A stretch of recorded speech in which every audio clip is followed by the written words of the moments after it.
सोचिए अगर दुनिया का सबसे पावरफुल वेपन मिसाइल नहीं बल्कि एक डॉलर हो। एक ऐसा डॉलर जो आपकी इकोनॉमी को कोलैप्स कर दे, आपकी वेल्थ को फ्रीज कर दे और आपके देश को आइसोलेट कर दे बिना एक भी गोली चलाए। ईरान के रेगिस्तान से लेके यूक्रेन के ट्रेंचेस तक यूएस डॉलर सिर्फ एलाइज को फंड नहीं कर रहा, वो एनिमीज को पनिश भी कर रहा है, नए जियोपॉलिटिकल रिश्ते भी लिख रहा है और दुनिया के पावर बैलेंस को भी दोबारा डिजाइन कर रहा है। ये अब सिर्फ इकोनॉमिक्स नहीं है, ये है फाइनेंशियल वॉरफेयर।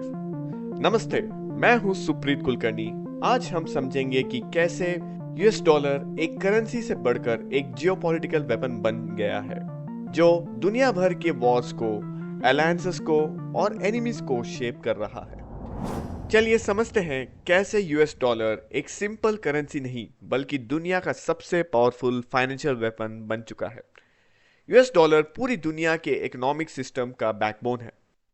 चाहे ऑयल डील हो मिडिल ईस्ट में या ट्रेड एग्रीमेंट हो एशिया में, सब कुछ आखिर में डॉलर के थ्रू ही होता है। दुनिया के 90% फॉरेक्स ट्रांजैक्शन यूएस डॉलर में ही होता है और 60% से ज़्यादा सेंट्रल बैंक्स अपना पैसा डॉलर में ही रखते हैं। इस वजह से यूएस के पास एक ऐसी फाइनेंशियल पावर है जो किसी और के पास नहीं है, फाइनेंशियल सुप्रीमेसी। यूएस के पास स्विफ्ट का कंट्रोल है जो इंटरनेशनल बैंकिंग का लाइफलाइन है। वो डिसाइड करता है कौन ग्लोबल इकोनॉमी का पार्ट बनेगा और कौन नहीं। और जब यूएस किसी कंट्री को पनिश करना चाहता है, उसे मिसाइल्स की जरूरत नहीं होती, बस वो डॉलर सप्लाई बंद कर देता है। No dollars, no trade, no investment, no growth. US का इन्फ्लुएंस आईएमएफ और वर्ल्ड बैंक में भी है, जहां वो वीटो पावर यूज करके ग्लोबल लैंडिंग और इकोनॉमिक पॉलिसीज को अपने हिसाब से कंट्रोल करता है। लोग डॉलर पर भरोसा करते हैं और इसी ट्रस्ट की वजह से अमेरिका चाहे जितना चाहे डॉलर प्रिंट कर सकता है बिना तुरंत इन्फ्लेशन फेस किए। जब अमेरिका डॉलर प्रिंट करता है तो उसका इंपैक्ट सिर्फ यूएस में नहीं होता, वो इन्फ्लेशन पूरी दुनिया में स्प्रेड होती है। डेवलपिंग कंट्रीज सबसे ज्यादा प्रेशर फील करती है, जबकि यूएस अपना स्पेंडिंग बढ़ाते जाता है। ये सिर्फ इकोनॉमिक एडवांटेज नहीं है, ये एक स्ट्रैटेजिक वेपन है, एक ऐसा सिस्टम जहां पैसा ही पावर है। चलिए देखते हैं कुछ रीसेंट सिनेरियोस जहां अमेरिका ने अपनी डॉलर सुप्रीमेसी का इस्तेमाल करके दुनिया और इकोनॉमीज पर असर डाला है। 1979 से ईरान लगातार यूएस सैंक्शंस के दबाव में है, जिसका मकसद है तेहरान को उसके इरादों से रोकना, खासकर उसके यूरेनियम एनरिचमेंट पॉलिसी को, जिसे वेस्ट एक न्यूक्लियर बॉम्ब बनाने की कोशिश के रूप में देखता है। दुनिया का ऑयल मार्केट डॉलर में होता है, लेकिन ईरान इस सिस्टम से बाहर है। ना वो फ्रीली ऑयल बेच सकता है, ना बैंकिंग सिस्टम एक्सेस कर सकता है और ना ही ट्रेड नॉर्मल तरीके से कर सकता है। रिजल्ट, एक स्लो इकोनॉमिक सफोकेशन। एक रिपोर्ट के मुताबिक पिछले 10 साल में ईरान ने 300 से 450 बिलियन के ऑयल रेवेन्यू खो दिए। पहले जहां वो 100 बिलियन एनुअली कमाता था, अब उसकी इनकम सिर्फ 25 बिलियन तक सिमट गई है। ईरान के लिए ये सिर्फ सैंक्शन नहीं, ये फाइनेंशियल कॉलोनाइजेशन है। इसीलिए तेहरान डॉलर को बाईपास करता है, युआन में ट्रेड करता है, चाइना, इंडिया और रशिया जैसे देशों पर निर्भर होता है और बार्टर डील्स का सहारा लेता है। और ये सब इसराइल के लिए एक स्ट्रैटेजिक कंसर्न बन जाता है, क्योंकि इसराइल की मिलिट्री और इकोनॉमिक सिक्योरिटी काफी हद तक यूएस सपोर्ट और डॉलर सिस्टम पर डिपेंडेंट है। ये सिर्फ तेल या न्यूक्लियर प्रोग्राम का मुद्दा नहीं है, ये उस सिस्टम की बात है जो पूरी दुनिया को चलाता है और उन देशों की जो उस सिस्टम के बाहर जिंदा रहने के लिए मजबूर हैं।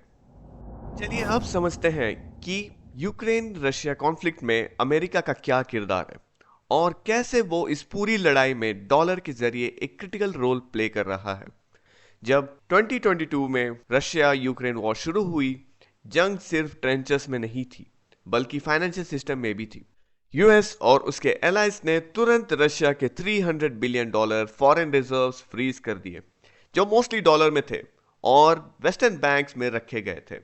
फिर स्विफ्ट कट ऑफ आया, रशिया के बैंक्स को ग्लोबल फाइनेंशियल मैसेजिंग सिस्टम से बाहर कर दिया गया। अब कोई फास्ट ट्रांसफर नहीं, कोई ग्लोबल ट्रेड नहीं, स्पेशली डॉलर में। जहां रशिया का इकोनॉमी चोक हो गया, वही यूक्रेन बन गया financial frontline of the dollar. तब से लेकर अब तक यूएस ने यूक्रेन को 175 बिलियन डॉलर से ज्यादा का एड दिया है। ये सब प्रिंटेड डॉलर से फंड हो रहा है, ना टैक्स से ना बजट कट से। US federal reserve liquidity inject करता है और अमेरिका अपनी फाइनेंशियल डोमिनेंस यूज करता है वॉर को सपोर्ट करने के लिए। इसी दौरान रशिया भी रेसिस्ट कर रहा है, बैटलफील्ड्स के साथ, सिस्टम के अगेंस्ट भी। वो चाइना और इंडिया के साथ ऑयल, आर्म्स और करेंसी बेस्ड डील्स कर रहा है, रुपी और युआन में। ये सिर्फ लैंड वॉर नहीं है, यह है ग्लोबल फाइनेंस का future. Dollar world versus de dollarized world. जब तक यूएस फ्रीली डॉलर प्रिंट करके वॉर फंड कर सकता है, रिजर्व फ्रीज कर सकता है और सिस्टम कंट्रोल कर सकता है, असली जंग डॉनबास या क्रीमिया में नहीं है। वो चल रही है बैंक अकाउंट्स, पेमेंट नेटवर्क्स और डिजिटल फ्लो में। सैंक्शन के टाइट होने के साथ दुनिया के कई कंट्रीज एक बड़ा सवाल पूछ रहे हैं, डॉलर के बिना कैसे सरवाइव करें। चाइना अग्रेसिवली युआन प्रमोट कर रहा है, ऑयल ट्रेड्स, डिजिटल युआन और क्रॉस बॉर्डर पेमेंट्स के थ्रू। रशिया और ईरान लोकल करेंसी और गोल्ड में ट्रेडिंग कर रहे हैं, डॉलर को बाईपास करके। और 6 और 7 जुलाई 2025 को रियो डी जेनेरियो में होने वाला ब्रिक्स समिट सिर्फ एक और मीटिंग नहीं, ये दुनिया का बदलते फाइनेंशियल पावर स्ट्रक्चर का सिग्नल हो सकता है। इस बार का फोकस होगा लोकल करेंसी में ट्रेड को बढ़ावा देना और डॉलर के अलावा नए पेमेंट सिस्टम एक्सप्लोर करना। और इसका कंटेक्स्ट भी बहुत इंपॉर्टेंट है। मिडिल ईस्ट के बदलते जियोपॉलिटिकल टेंशन, सैंक्शन और ग्लोबल अनसर्टिनिटी ने डेवलपिंग नेशंस को मजबूर कर दिया है कि वो एक ऑल्टरनेटिव फाइनेंशियल सिस्टम सोचे। सबसे बड़ी बात, सऊदी अरेबिया जो डेकेड से यूएस के साथ पेट्रो डॉलर सिस्टम का पार्ट था, अब ओपनली युआन में ऑयल पेमेंट एक्सेप्ट कर रहा है। ये एक गेम चेंजर हो सकता है, क्योंकि जहां ऑयल जाता है वही करेंसी का इन्फ्लुएंस भी बढ़ता है। और अगर भारत को अपना फ्यूचर सिक्योर करना है तो ब्रिक्स के पार सोचना पड़ेगा। रुपी को इंटरनेशनल बनाना होगा ताकि ट्रेड डॉलर एक्सेस पे डिपेंडेंट ना हो। डॉलर एक्सपोजर को कम करना होगा, स्पेशली एनर्जी, टेक्नोलॉजी और डेट मार्केट में। रुपी में ग्लोबल ट्रस्ट बनाना होगा, स्ट्रॉन्ग एक्सपोर्ट्स, ट्रेड पैक्ट्स और मैक्रो स्टेबिलिटी से। आने वाली फाइनेंशियल बैटलफील्ड में सोवेनिटी सिर्फ बॉर्डर्स से डिफाइन नहीं होगी, बल्कि करेंसी कंट्रोल से होगी। अगर हमें अपना सिस्टम स्ट्रॉन्ग नहीं बनाया तो हम दूसरों के वॉर का कोलैटरल बन जाएंगे। आज की जंग मिसाइल से नहीं, डॉलर से लड़ी जा रही है। यूएस डॉलर एक साइलेंट वेपन बन चुका है जो एलाइज को फंड करता है और दुश्मनों को चोक करता है। लेकिन दुनिया बदल रही है, एशिया और मिडल ईस्ट नए ऑल्टरनेटिव्स ढूंढ रहे हैं। पर सच ये है, डॉलर अपनी पावर एक दिन में नहीं खोएगा, लेकिन उसे चैलेंज करने की रेस शुरू हो चुकी है। और इस नए करेंसी युद्ध में इंडिया के पास एक चुनाव है, हमेशा डिपेंडेंट रहना या रुपी को एक ग्लोबल ताकत बनाना। अगर आपको ये वीडियो इंसाइटफुल लगा हो तो लाइक, शेयर और सब्सक्राइब करना ना भूलें। इंडिया अनप्लग्ड के साथ जुड़े, सवाल उठाते रहिए, इन्फॉर्म्ड बनिए।